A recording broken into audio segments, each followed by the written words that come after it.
Hey everybody, I'm here to talk about Obol Squad today. I'm going to be mentioning a lot of criticisms that I have for this faction. I really was looking forward to it, but a lot of the characters that we've seen recently, as well as some of the ones they released in the past, have just not really done it for me, and I'm just here to talk about that today. I will be talking critically about this faction, and it doesn't come from a place of hate at all. I just want you to know that I really like Zenless. I've been playing it since Ellen Joe was released on the first banner.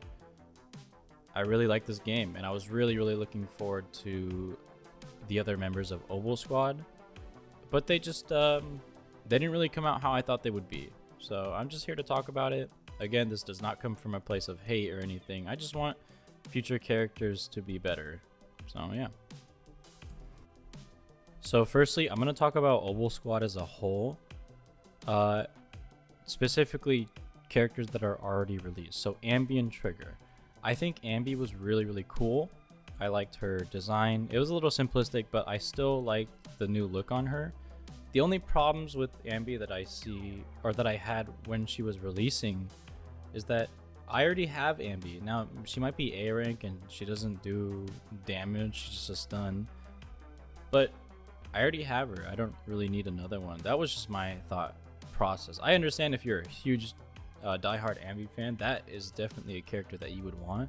But for me, I just didn't really need her. Plus, I was a really big fan of Harumasa, which one is, in my opinion, gameplay-wise, he's much more fulfilling.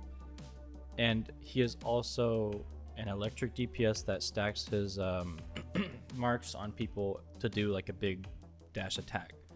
So they were very similar. It was a very strange decision for them to make, but it was a decision they made nonetheless. So that was my thought process for those two.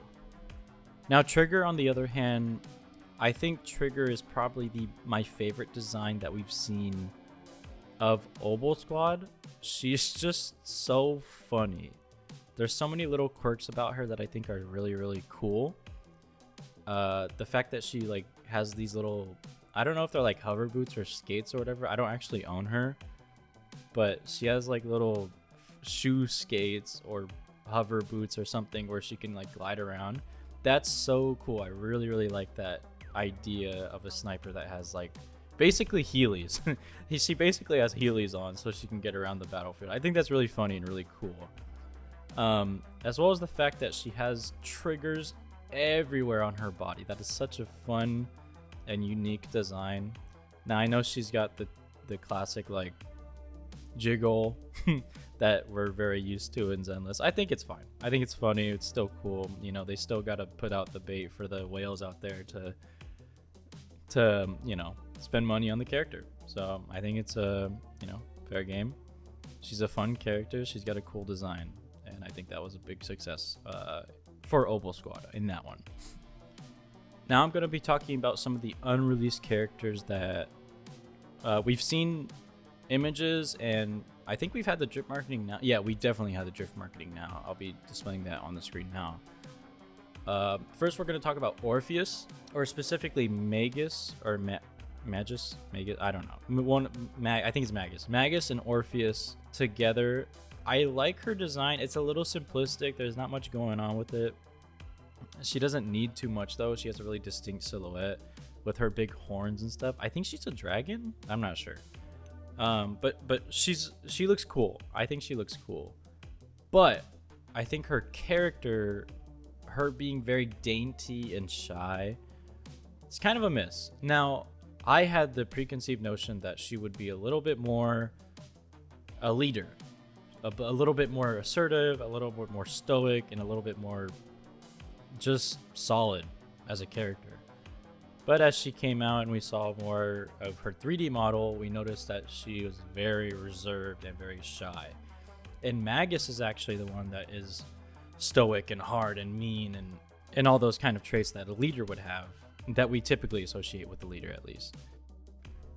Most of my original thoughts that I had for Seed and Orpheus came from the original 2.0 marketing, or I don't think it was marketing, but the trailer that was showing all the new stuff that would, or all the new characters that would be coming in 2.0.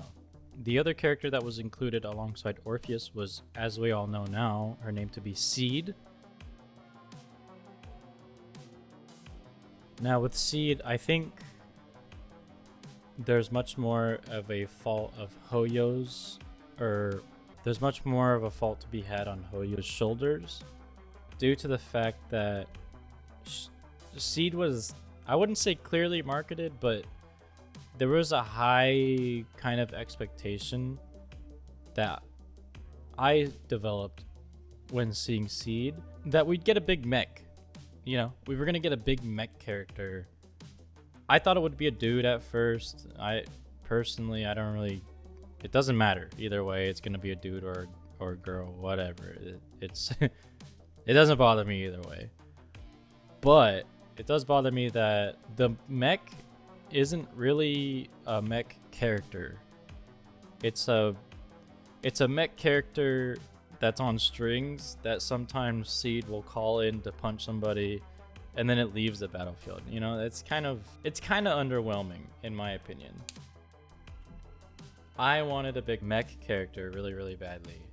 We saw a mech. I thought it would be a mech. We didn't get a mech. We got, you know, Paul Blart, Hoyo Cop on a mobility scooter. It just sucked. It sucked. It personally, I've seen some of the moves that they've shown, and it just is. It's a super underwhelming and frankly disappointing.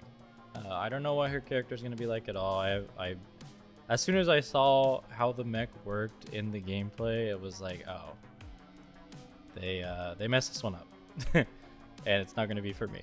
So, you know, it is what it is. Now, if you're a fan of her design and you think it's the best thing ever, you know, more power to you. I wish I liked this design, but I just don't.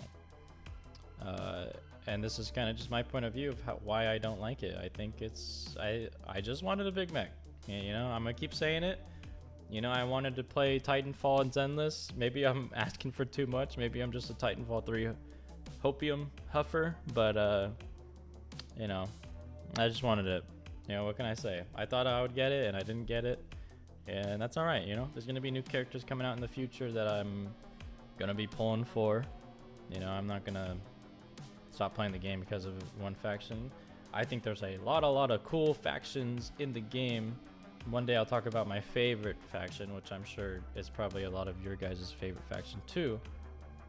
Yeah, that's pretty much my thoughts on Obol. I think Obol is it could have been a really, really cool faction, but a lot of their designs are just kind of not as interesting as I thought they would be, or not as cool as I thought they would be. I think the most successful designs they released were Ambi and Trigger, as I've stated previously, but I think their appeal wasn't all there for me. So these are a skip for me, but I'm looking forward to, I think her name's Lucina or something, the nun chick. I've heard she's going to be a support or something maybe. But I am looking forward to her. I'm not really looking forward to the weird rat chick, the little girl with the big axe. I mean, I heard she's gonna be a void hunter. We'll see what comes out of that. But yeah, I want to make another video, a more positive one next time. I'll talk about one of my favorite factions in the game. I hope you guys enjoyed. I'll see you guys in the next one. You guys have a good day.